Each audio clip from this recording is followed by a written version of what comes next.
Andrew Sayles is the co-founder and chief operating officer of Livestock Labs. At Livestock, Andrew focuses on advancing biotechnology for the cultivated meat industry.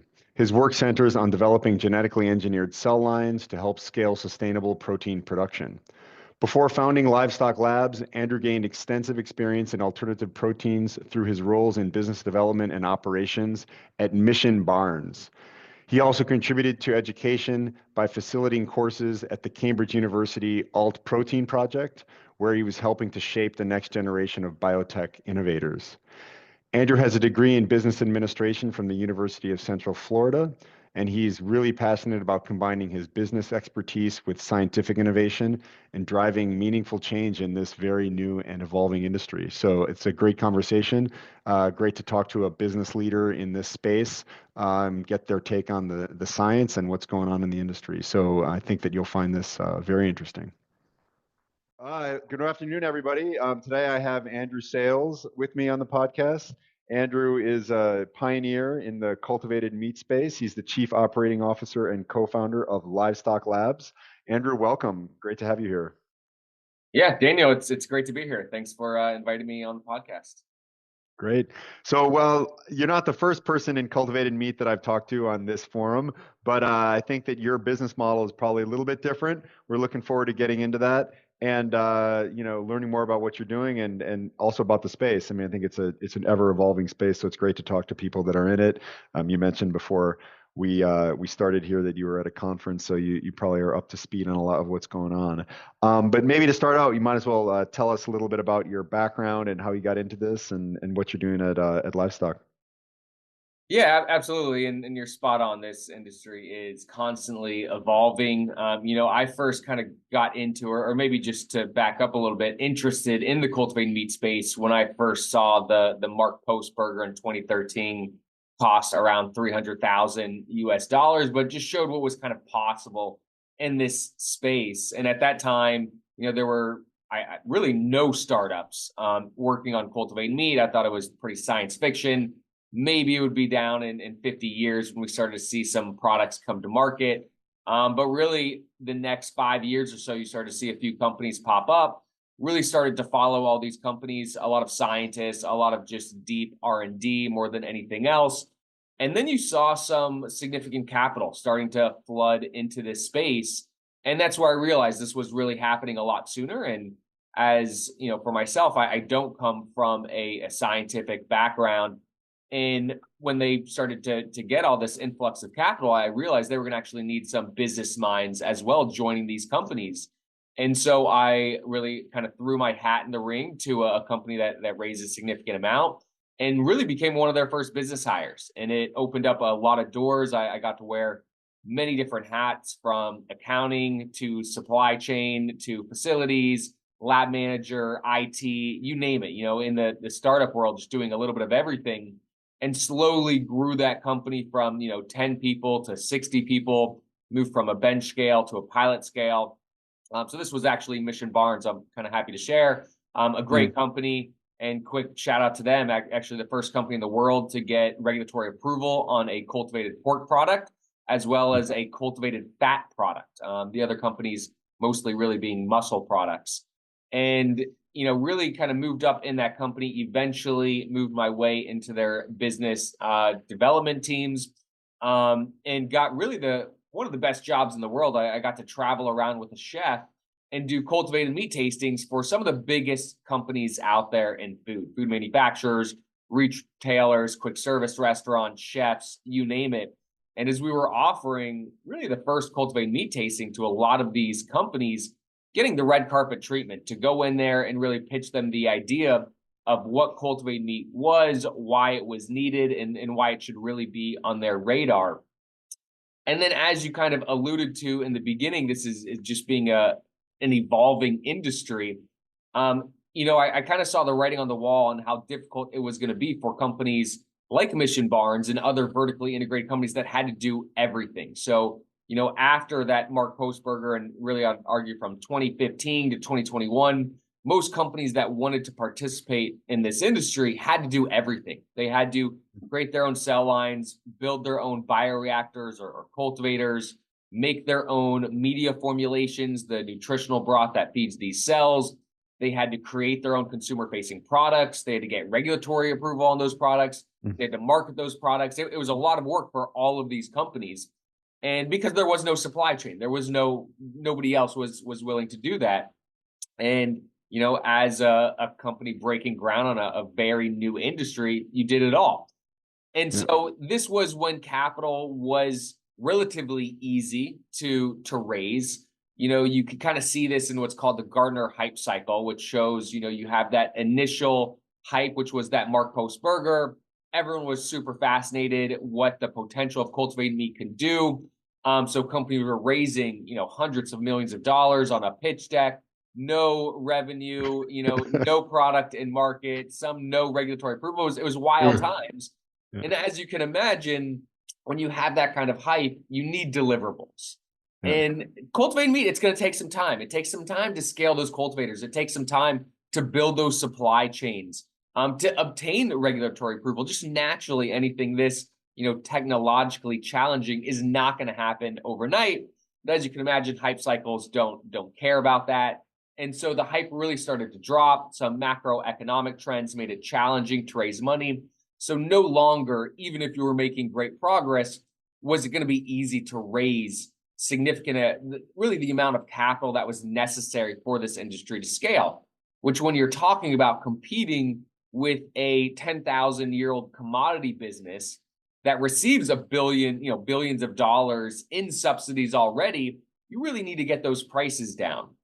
And so although I believe in many of the vertically integrated companies that are out there, of course, I think some pivots are going to be needed to made here and there, as every emerging startup needs to do. I bought all my equity at Mission Barnes, big believer in what they're doing, but kind of seeing some of these challenges on the wall, really realized that my belief is that this industry is going to move more into a kind of a specialized industry in a sense. So almost cultivated meat 2.0, moving from this vertically integrated model to a specialized model. And really it allows you to be a little bit more capital efficient. No longer, do you, in order to make a huge breakthrough on a key piece of technology, need regulatory approval. You don't need to do all that consumer marketing. You can stay hyper-focused in just one area, whether it is cell lines, as Livestock Labs is doing, whether it's bioreactors, whether it's media formulation, scaffolds, or anything like that. In a lot of ways, as somebody that's mission-driven in this industry and for a lot of the reasons why people are behind cultivated meat, whether it's for sustainability reasons, or whether it's really just to give people a better product. I think the promise of cultivated meat is not to give you a one-to-one chicken or a one-to-one beef, or a one-to-one pork. It's to give you a much more superior product, a better tasting beef that is, more nutritious for you and even at a lower cost than you would see at a high quality beef today, like a Wagyu, if you will. And so by specializing, you're almost de-risking the industry in a sense by not depending on a few companies raising a few $100 million. And you're almost, in a way, democratizing the industry, allowing more companies to get involved and even established institutions that don't want to do everything by allowing them for the first time to have a supply chain and just outsource certain parts of the supply chain that they don't want to specialize in. So with that in mind, I never actually thought I would found a company in this space, but I was recently introduced, or back in 2023, a mutual colleague introduced me to my now co-founder, Dr. Steen Uwe, who recently came from a very similar situation. He led the cell engineering division at New Age Eats, another vertically integrated cultivated meat company that raised tens of millions of dollars. And him just understanding that the way things were being done, at least there and in similar other cultivated meat companies, you were kind of taking these step-by-step approaches. Essentially, the main customer in cultivated meat, at least for the last 10 years, was investors. How do you get more investment so you can scale this? And that approach is, make a decent cell line that can get to your bioprocessing team, that can get a decent amount of biomass over to your food scientists, who can create something kind of for your chefs, who could put something on a tasting table for investors. And that's good to do those milestones and get what you need. But in his mind, you're not creating the foundation necessary to eventually grow millions of tons of meat at, economically that deliver on flavor, nutrition, and what everybody wants, especially when it comes to cell lines. His background, which he's got about a quarter of a century experience in. So he left New Age Eats. He actually started Livestock Labs in May of 2023. I was introduced to him around August, September, and we really just hit it off after many multi-hour conversations. And based on what he wanted to do, which was just focus on cell lines, really leaning into one of the best technologies of our time in genetically, in genetic engineering and GE technologies, to just scale out and really be the go-to supplier for cell lines in this space. I love the idea. I love the capital efficient model, not needing a giant lab, not needing giant teams, but really just a small team and a small lab to create a product that we could license immediately. We don't need regulatory approval just to give you an R&D cell line to do work with that can eventually be production ready. So with all these different things in mind, I end up leaving Mission Barns on great terms, joined Livestock Labs, and really since late 2023, we've been kind of creating our first product. We're looking to start piloting our first cell lines with some, a couple billion-dollar institutions that are working on certain enabling technologies in the space, other cultivated meat companies here next month and in June, and really just kind of taking off and working with a lot of other companies that are kind of have the same mindset that this is moving into this more specializing, phase of just bioreactors, just scaffolds, just media, and everybody needs cell lines. So I feel very lucky and fortunate that we're working with a very collaborative industry and really just starting to, work on the technology that's going to make cultivated meat a viable option and eventually get on everybody's plate. Yeah, I think it's a logical approach to the industry. I'd love to talk about the way that I see this industry evolving, and get your feedback on it in a second. But I'm curious, before you got involved in the cultivated meat space at all, did you do like consulting or banking, or what was your background in business prior to this? Yeah, no, it's a great question. A little bit all over the place. So before I joined Mission Barns, I was working for a massive third-party logistics company, working really in the financial aspects of really trucking and transportation, making sure we were able to get all of everything we needed. Everything's going through trucking or shipping, and it was a good job. This company's been around for 100 years. Logistics is, I was working full time during COVID. There was no issues with job security. It was very comfortable. I was running a satellite office for a company, so I managed about 10 people there, ran the P&Ls. It was great, and it was almost too comfortable, and I wasn't passionate about it. And I think that was the problem. I saw where my career was going in 10, 20 years.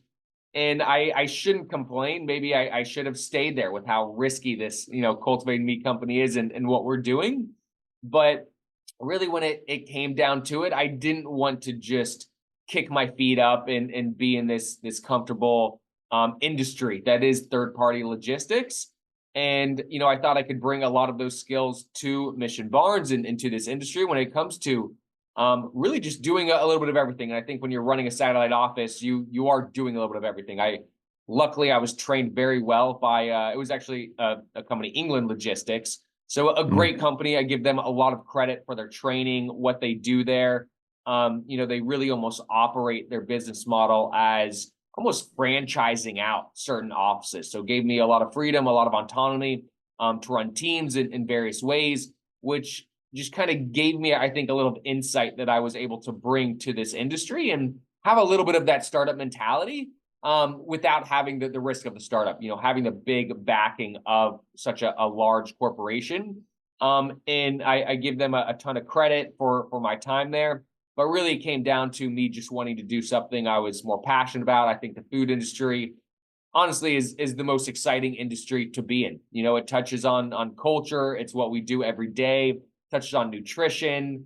Little did I know, when you get into the food world, you start to brainwash yourself with everything that is both good and bad. But it's been a great transition. I wouldn't trade it for the world. Yeah, well, everybody eats, right? That's the thing, right? I think that yeah, the food industry is interesting because it's like really a requirement for humanity. It may not be like the most glamorous industry all the time. I think that was a little bit what the hype was also in cellular and plant-based is that finally there was like a real tech, right, in the food industry, whereas, it's a lot of traditional blocking and tackling. It has a lot to do with supply chain because of course cost is a massive driver in food production and purchase. And a lot of that has to do with like where do you get your raw materials, how do you process them, where do you move them around. So, the better companies are smart about some of those kind of non-sexy type of things, right? So, Yeah, and it's ripe for disruption. What I saw cultivated meat. It's almost like the what the internet did and allowed people to prosper. And I think a lot of people don't realize, and we just take agriculture and meat. It is what it is. It's what we've always known. It's culture. It's historical. But we really haven't made significant progress or revolutionized this industry in any way. We've been doing it the same way for 10,000 years. Whereas mm, with every other industry, transportation, communication, I mean, the progress we've made is unbelievable in almost any industry you can think of.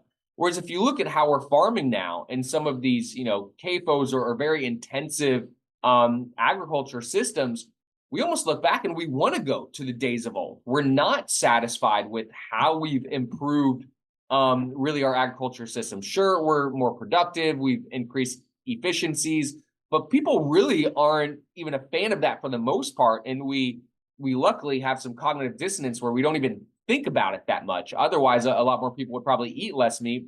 But it's one of those things that it's so delicious. People crave it. It's primal that we're never going to get rid of it. We're never going to mm, be a society that just goes to beans and vegetables. And people have preached this for decades. But unfortunately, we're a species where you can't take something people love off the table. You have to put something better on the table. And really what I saw in cultivating meat is it delivers that opportunity to put something much better on the table, allowing us to really change not only, for sustainability reasons, everything else, but to revolutionize this industry and give us such phenomenal products right now. I think Bao is a company in this space doing some amazing things, giving us like a quail foie gras, something that's never been around before. I don't think people realize the possibilities that cultivated meat brings. No longer are we limited to the biological kind of limitations that we have with animals. We only farm the animals that are relatively easy to farm. We can only feed them the crops that are relatively easy to grow in mass. So our flavor profiles, our nutritional profiles are vastly limited by those constraints. By growing meat from cells, we're now approaching, growing meat from a first principles mindset. And the mm, opportunities are just limitless when we're just building meat from the cells themselves, both on flavor, on nutrition, on the combination of those two. That it's really an unbelievably exciting future on the type of products we're going to have in 10 years. The goal should be not just to have, every meal be something that's satiating, but it should be every meal should be orgasmic. It should be an unbelievable, meat product that yeah, is economical. You're not limited because, right now I usually point out like Iberico Bellota Hamon, one of the best mm, meat products out there. It's these pigs, it's due to their genetics, it's due to their diet, they're only fed acorns their whole life, it's due to their lifestyle.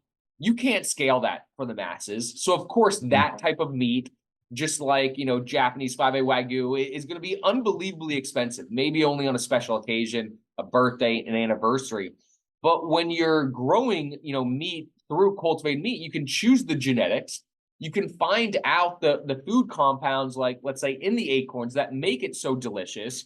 You could create an environment by customizing these bioreactors to make it, perfect for these cells and scale that level, that quality of meat and greater at scale that can bring the economics down to something you should be able to have every single day, for almost every single meat in a much greater variety than we could ever even imagine now. And so I think a lot mm, of people haven't made that switch on just really what's going to be here in 10, 20 years, depending on funding and how the support kind of this industry gets and the technological breakthroughs. But it is Mhm. really an unbelievably exciting industry to be a part of, and the possibilities. Personally, I obviously can't wait. Yep. Yeah, I think you're absolutely right. I mean, I find it fascinating kind of what you're talking about in terms of approaching the development of a business in this space. And also, I've often reflected on the development cycle of these technologies in food versus like in tech, whereas like more of my background is in tech. And I think that it's interesting in the food tech space, if you want to call it that, like which I would group in like plant-based and cultivated meat, where it's an end product to a consumer, which is different than food tech that's existed for a long time, which a lot of people don't know about, like flavorings and ingredients and functional ingredients are more in the background, like those go into foods, but it's not like the foods that we see on the shelf are totally different. Like with plant-based products and with cultivated meats products, these are actually on the shelf, right? So it's coming from a consumer to a consumer. Um, like I think that normally in a normal innovation cycle, you would see a lot of the work that's been done in cellular meat would have been done like at the university level, right? Like it would have been like fundamental research that's funded by grants because it was so early stage and so far away from being like commercially viable, et cetera. But then you instead had like tons of venture money that came into this, partially, I think, a little bit naively, and partially because they were thinking that it was going to have the same sort of return profile and IRR kind of time profile as other types of technology innovations, which has not been the case, right? And so the question then becomes like, how do you navigate this as a company, keeping your kind of capital requirement low because you know that you're going to have to stay lean over time, right? Um, how do you do that? Because I think you're absolutely right. Like if you're trying to do everything all at once, it's very, very hard, right? It's very, very hard. And I think you have to raise too much money, and then you have to promise like consumer penetration, which has just takes way too long. There's so much regulatory and issues related to this and things like that, right?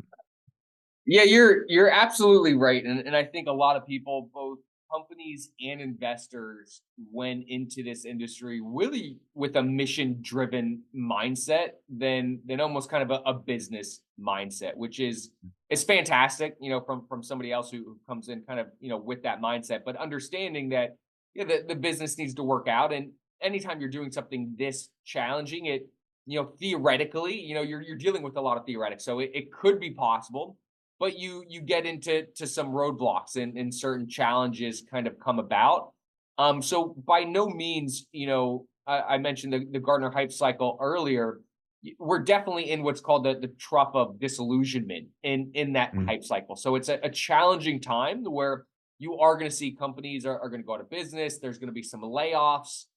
You're going to see some industry incumbents in conventional meat start to pounce. You're going to see some lobbyists start to make, states are going to ban this in different ways. There's going to be a lot of challenging, aspects to this. That being said, I think there's a lot of charts that show because of that first wave of investments, Pandora's box is open.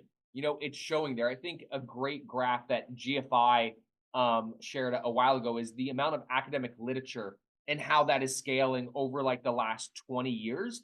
And over the last Mm. 7 years, it's almost doubled every single year. It's this hockey stick curve that you're seeing a lot of the research really is in academia now.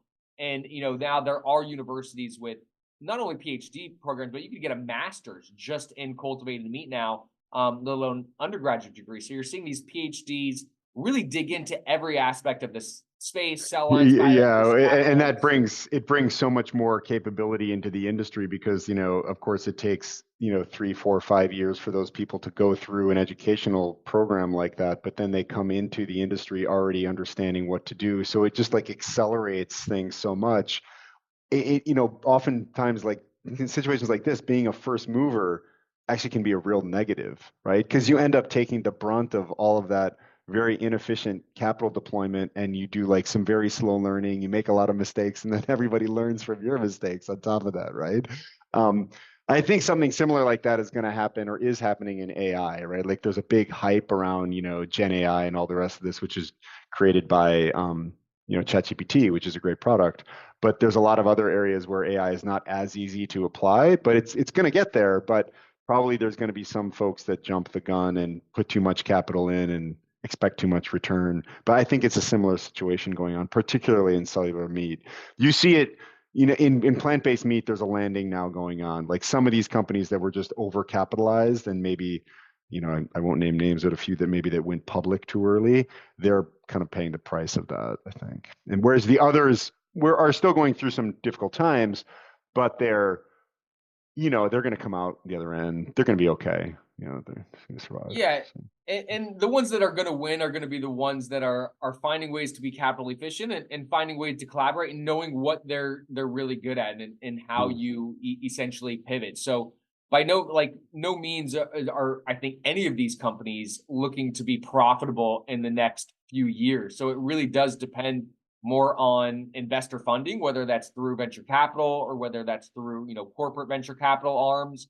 But I do think there's a lot to look forward to in government funding. I mean, right now, really as a whole, if we want this industry to take off in the next 10 years, I think government funding is going to be a large part of that. And I think, for a few different reasons, whether it's food security, it's the reason why Singapore became the first country in the world to approve a cultivated meat product, was due to their 30 by 30 goals, produce 30% of their food by 2030.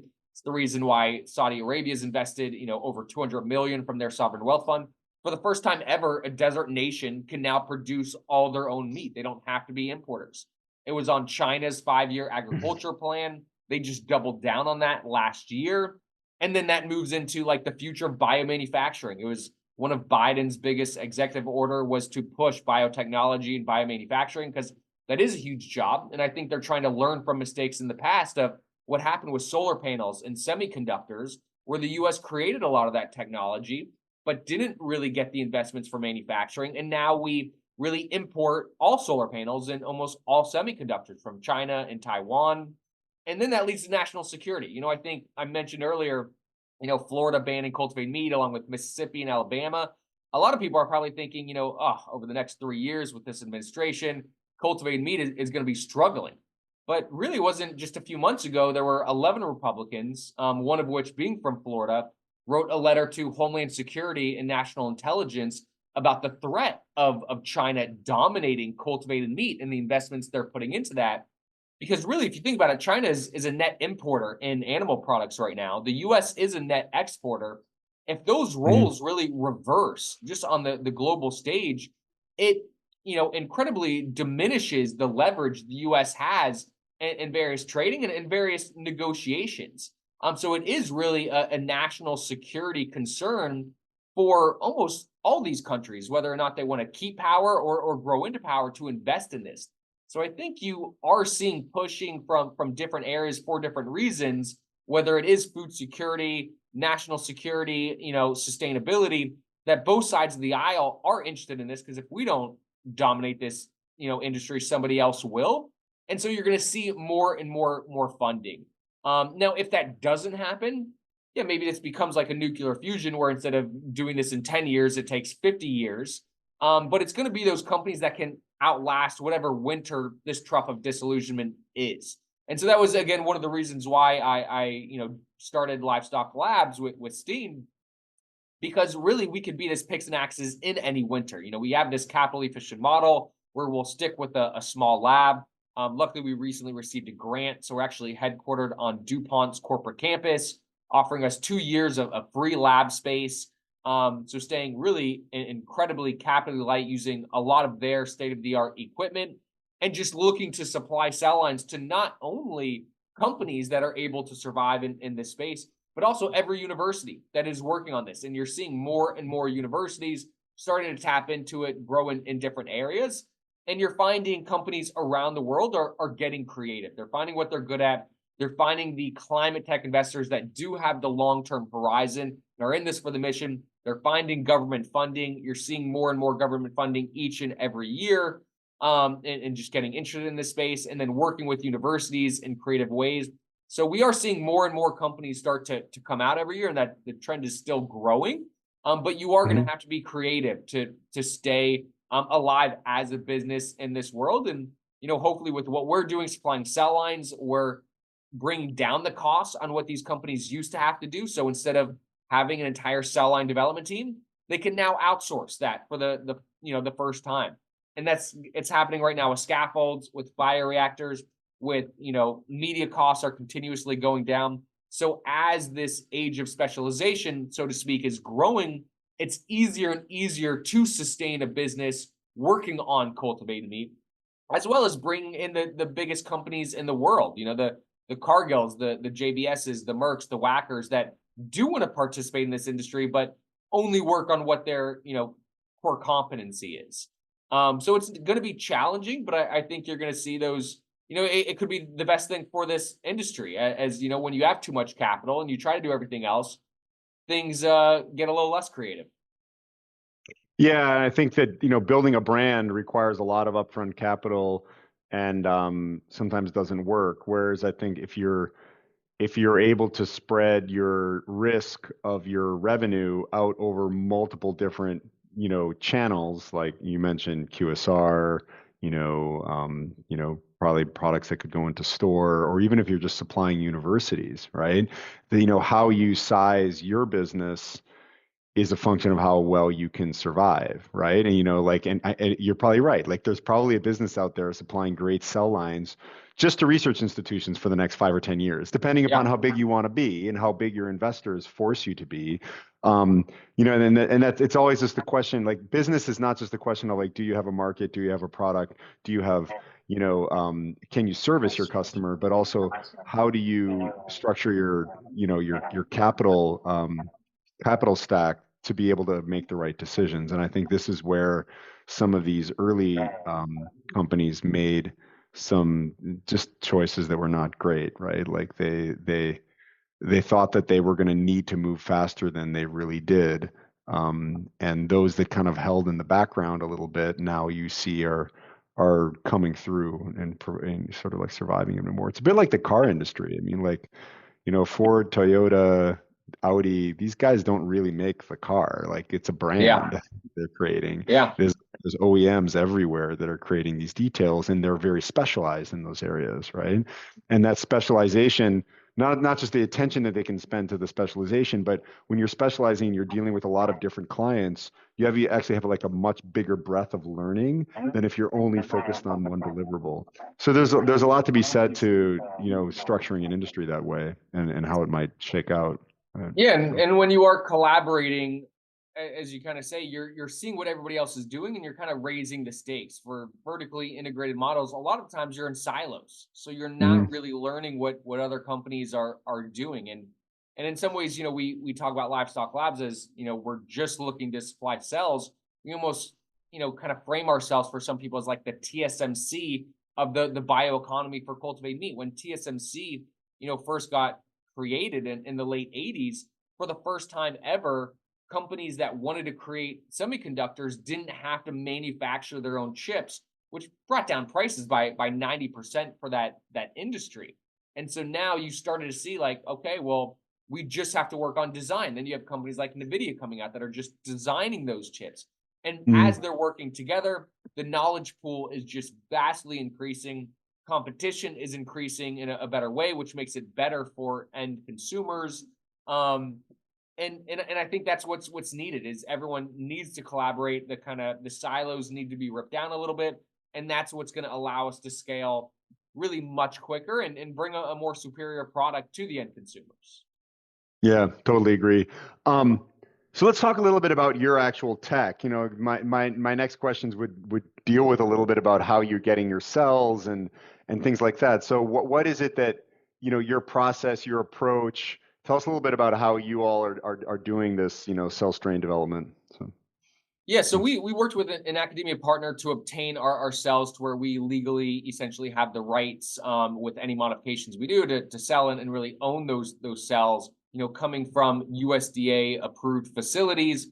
And then our core technology is really in how we're genetically engineering those cell lines to give them the characteristics to have the ability to grow into millions of tons of meat economically, that do deliver on flavor and nutrition. So to be clear, you do not need to genetically engineer a cell line in this space. In fact, there are a lot of companies that are looking to not use any genetic engineering technologies, especially in Europe. They believe it's going to be much harder to get regulatory approval if you do any of kind of Yeah, to back up, they're just taking the cells from the animal directly, right? So do you start with an actual animal cell, like a sample? Yeah. Yeah. Absolutely. So Yeah. we're Yeah. sourcing, it's a non-invasive biopsy. You can think of Okay. about the size of half a grain of rice. And with that, at least right now, we're taking the core cell lines that are in at least the Western diet. So like muscle, fat, and connective tissue from Mhm. specific species. So our cell bank right now really contains muscle, fat, and connective tissue from cow, pig, and sheep, soon to get chicken. And Mhm. really, a lot of companies are just sticking with those cell lines, or they're using other types of cells where you can actually extract some cells from like a feather. And there are, ways that you can really make almost any type of cell type from what's Mhm. called an iPSC cell. So we're working with multipotent stem cells, which just essentially means it's a little further along, and it's only going to kind of be that fat cell or that muscle cell that we obtained. And so Mhm. technically, yeah, you can throw those in a cultivator, feed them everything an animal typically eats, just broken down. So like amino acids, salt, sugar, starches, give them the environment that cells need to thrive and grow those cells. But Mhm. I think and you'll do that. And again, it goes back to what I was saying earlier. Well, you'll get some biomass out of that you can create a product and do a tasting and get regulatory approval. But when we're talking about competing with a commodity out there and growing millions of tons that do have, at least, I would say superior flavor and nutritional characteristics, to not use something like various genetic engineering tools is kind of like tying your hands behind your back and trying to create a great product. We're asking these cells to do something that they were not meant to do growing outside of the animal's body. So beyond, enhancing flavor and nutrition, which, just to touch on that, like let's say you want to create a healthy bacon. So instead of trans fat, you can create, a pork fat with omega-3 fatty acids. So instead of Mhm. bacon being a class 1 carcinogen, it could be a doctor recommended bacon in a lot of ways. So there are ways you can manipulate flavor, nutrition, but then it's just to scale this. How do you get these cells to double faster? So increase proliferation time. You then need these cell lines to transition into different phases throughout their life. So just the differentiation, and make sure that that's a robust process in the cultivator, essentially making sure that everything is going along the plans. Depending on your bioreactor size, you need to design these cells. So the a big question I think in cultivated meat right now is, what is the bioreactor design of the future? What a lot of people are using right now are these stir tank bioreactors, because they're coming from pharma. They're already there. They know you can kind of do cell culture with them. They're not really made for cultivated meat, but it can work and you can scale them. They're out in the world. So if you're Mhm. doing those, these cells are kind of floating around in there. So there's a lot of shear stress. So if you Mhm. decide that that is the bioreactor that you want to kind of go with, you need to almost get these cells to have shear stress resistance. They have Mhm. to, have certain metabolic efficiencies, Mhm. and waste metabolite, tolerance, as these cells produce, their own waste. And so there's so many different phenotypes and characteristics that are needed in these cell lines, and just to do it spontaneously, hoping you kind of get these cell lines to work in these ways, you can do that, and that is a strategy. But if you get a cell line to spontaneously have one good characteristic, there's another chance it has a few characteristics that are not so good. So it comes with these baggage. So our whole process and what our IP is focused around is how we're engineering these cell lines to have exactly the phenotypes and characteristics that we want, with none of the baggage or phenotypes or characteristics we don't want. So we really are almost creating designer cell lines, which is now allowing companies to create designer meats. And on top of that, we're not just working with companies growing the meat themselves, but other tech enablers. So if you are working on scaffolds, which the cells grow on, or bioreactors, or media, that nutritional broth feeding the cells, you need good, stable cell lines to test and validate that technology. So when we're talking with everybody right now, the bar is relatively low. Companies want Yep. a genetically stable cell line that has a rapid proliferation time, so a low population doubling time. It grows very quickly.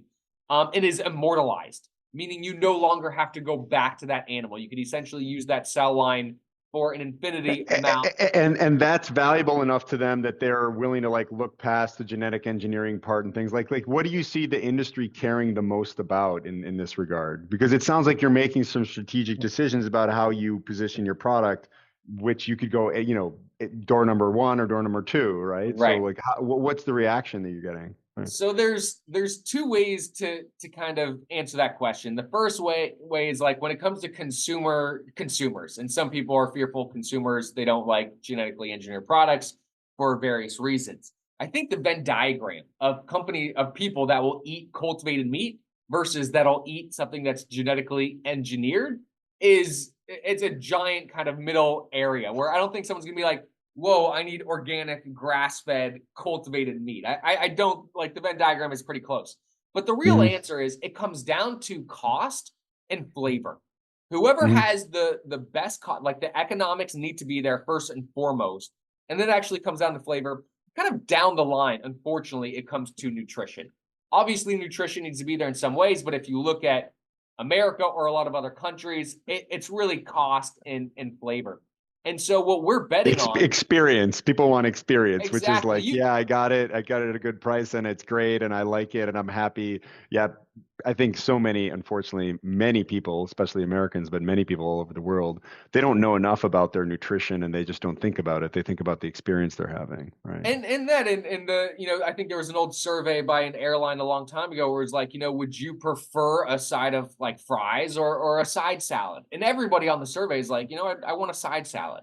And then when you Mm, ask them and you take their order, they're like, I want fries. And yeah. so that's really what you end up going to, Mm, regardless what your mind wants. So mm, what we're betting on is we're going to get the economics much better than anybody else is going to get the economics. You could try to use these, natural cell lines, if you want to kind of call them that, or you mhm, can use a cell line that is going to be specifically tailored to the cultivator you're using, and mhm, really have all the characteristics that are going to allow you to scale this in mass. And mhm, I think if you're trying not to use the best technology, such as genetic engineering, you're really like I said before, almost having your hands tied behind your back trying to make this happen just to maybe please a subset of people that you're assuming is not going to be interested in this, or you're assuming that regulators are going to think that genetic engineering technology is going to be easier to get approved if you don't use GE, which I don't even think is necessarily the case. It is an assumption.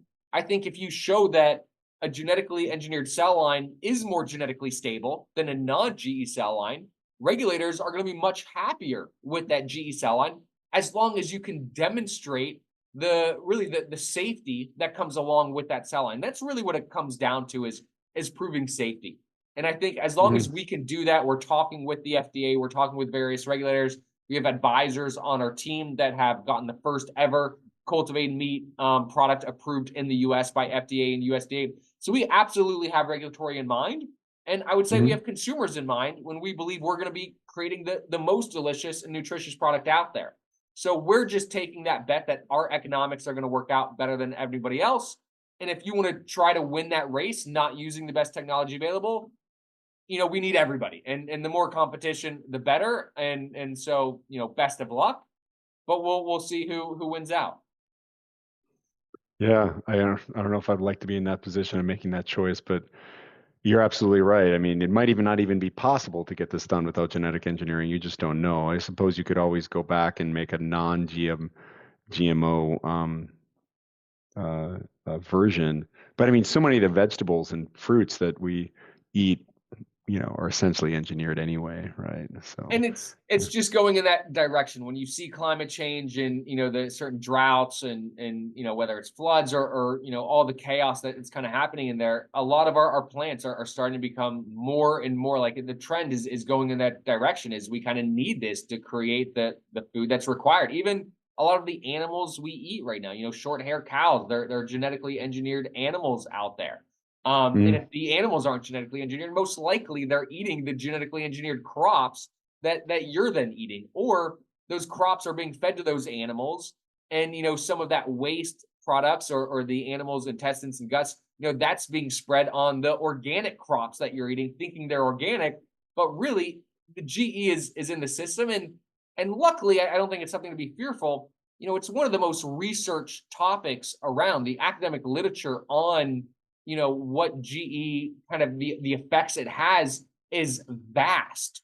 And all in all, if you talk to any scientists out there's really almost very little, if at all, any concern to be worried about. It's just a more precise way to really grow crops and pick the characteristics that we want, where before we just had to go through generation of generation of generation to find the best, corn that we're now mass producing.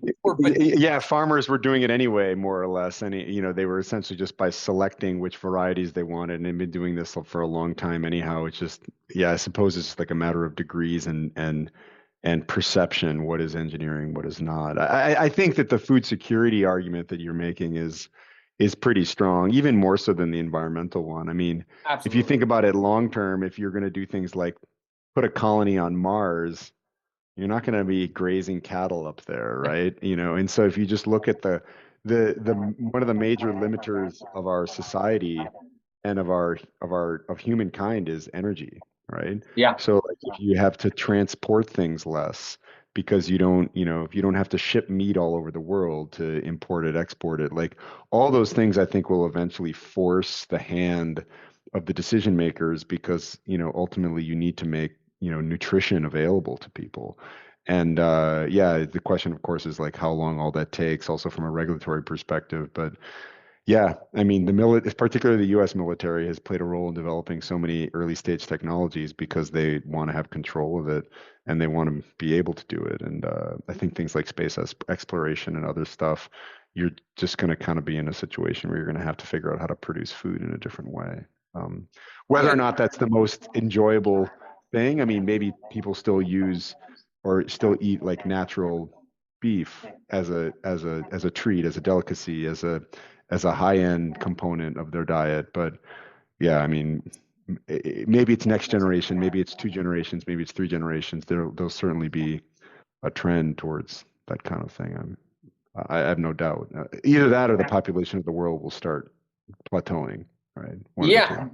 And a lot of it is marketing and how Mm, you market these things. And I think GM has terrible marketing, where mhm, organic has unbelievable marketing. And you're even seeing with conventional meat, like, one of the issues with cultivated meat is we talk a lot of technology and cultivated mhm. meat because we're not at that scale to just give you products. And so Right. we have to talk technology. And people don't like talking about technology and food. People don't like, understanding and knowing how the sausage is made. It's a classic line. Nobody wants to know how the sausage is made. Nobody wants to know how cultivated meat is made. They just want an economical, delicious product that is obviously nutritious as well. And so, unfortunately, Mhm. with cultivated meat, we have to talk about that technology. But hopefully, we really kind of start the debate of like, hey, this is exactly how cultivated meat is developed. Now let's compare it to exactly how your conventional meat is developed. And very few people really understand the meat industry and how it's get. They picture a beautiful cow on a green pasture in front of a red barn. And so maybe this conversation really starts to understand when they know how one thing is made to compare it to another. And I think that'll open up. But like you're saying, we don't have the land use to keep producing the meat that we're eating today. India is a developing nation, China, developing nation, all over Africa. They're demanding more and more meat. And we don't have that land. I think the crazy statistic is like, 80% or so, maybe a little less than 80% of our farmland is dedicated to livestock, yet it Mm. only accounts for 18% of our calories and like 37% of our protein. It's just vastly inefficient. And that's why the biggest meat companies in the world, Tyson, JBS, Cargill, Nestle, Coca-Cola, has invested in cultivated meat because they see the efficiencies of it. No longer do you have to waste calories on growing hair, on bones, on hooves, on things that we're not really utilizing or that don't have good margins. All of the calories are going to exactly what you want, just the muscle, just the fat, the connective tissue, or certain cell types of interest. So it is vastly more efficient. You don't have to wait 2 years for a cow to get to slaughter weight. You wait a couple weeks to fill up a bioreactor. So the efficiencies just make it so much more sense that, when you just look at the resources available, those companies, they know the resources that the planet Earth contains, and they know the demand that's coming over the next 20 years. And that's why they're getting behind this. So it really is something that is necessary. Otherwise, meat prices are just going to keep going up. Quality is going to probably continue to go down. And then eventually at that same time, cultivated meat, the price is going to continue to go down. Eventually, they're going to meet in the middle. Subsidies are going to start being kind of 50-50. And you're going to see where governments, where companies really start to invest their time and resources. And personally, I think it's only a matter of time before cultivated meat starts to dominate that share. I think there will, for the next few generations, always be a spot for conventional meat. But again, if the price is there, the flavor is there, the nutritional is there, it starts to become a no-brainer. And just like today, where nobody really looks into how their meat is being done, it's going to be the same thing in 10 years. You just want to make sure the thing on your plate is absolutely delicious. No questions needed. Yeah. Well, great. Well, listen, as we kind of get towards the end here, I'm interested to understand what you see, or what's your reaction, what reaction you're getting in the marketplace from like investors at this stage. Obviously I think that it's been a 2-year tumultuous period. There's been bankruptcies and lawsuits and all the rest of this kind of thing in this space, which tends to scare a lot of investors just away from it in general. But do you see that there's renewed interest that's coming back? Because I do think we're kind of probably at the very beginning stages of a second wave of how these companies will position themselves in this category, like you're doing. So. Yeah, there's absolutely interest, but I think the interest is much more kind of laser focused into technology. A lot of VCs, they want to invest in the technology and in IP. They don't want to invest in capex and scaling. So it is there. It's definitely not nearly what it was a few years ago. And so you really do have to have a certain kind of business model and certain a really believable idea that you're going to give at least the standard VCs a return in the next 5 to 7 years. So it is going to be challenging, but I think again you're seeing more and more companies or even institutions, research institutions, get into this space. So the ones that are going to be successful are the ones that are really developing around IP and technology that's scalable, let alone in a kind of a broad idea or a product in the food world, which everyone now realizes how difficult kind of food is in a sense. And who's going to be kind of creative in finding these collaborations, where before, in this industry was so new, you didn't really need to be validated. You kind of showed what your technology was. You showed how you've improved over the last 6 months, the last couple of years. Whereas now we're in a time where you need to be validated by a third party company showing that, yeah, your cell lines are good by, it was said by these few companies. Same thing with bioreactor scaffolds, media, or anything else. So I think that the days of self-validation are over. And it's out there. There's plenty of money out there. There's plenty of reasons why these companies want to invest and investors want to invest. You just have to give them these good reasons. And it is challenging, but I don't think you're going to see this industry slow down in any way. You're probably going to see some bad things in the paper on companies going out of business. But if you look at the kind of the technical papers or the papers in academia on the core technology helping this industry grow, I think you're going to get really impressed by the price of media going down, one of the biggest cost factors, and just the various technologies that are going to actually make this industry possible. And that's going to increase. So it all depends on what you're looking at, but very, very optimistic about the future of this industry. Yeah, that's great. I mean, I think that unlike the plant-based counterpart, it's got theoretically, it's got a lot more leverage in terms of resources versus output, right? And scalability. Whereas the plant-based products are great. I think they're a great alternative. That's a great part of the shelf, of the grocery shelf. But it does take a lot of inputs to get those things off the ground. Whereas the cultivated space, like you can take it anywhere, right? Like it can go anywhere, right? Like, Yep. To make a plant-based meat product, you still need to grow a lot of soybeans, right? But, you really can take something that's gone in a lab. I mean, that might not sound appealing to people, but it can go anywhere. It can go in space. It can go all over the place, right? So, Yeah, no, absolutely. Disrupting a 10,000-year-old commodity business is not going to be an easy task for plant-based, cultivated meat, precision, fermented proteins, anything like that.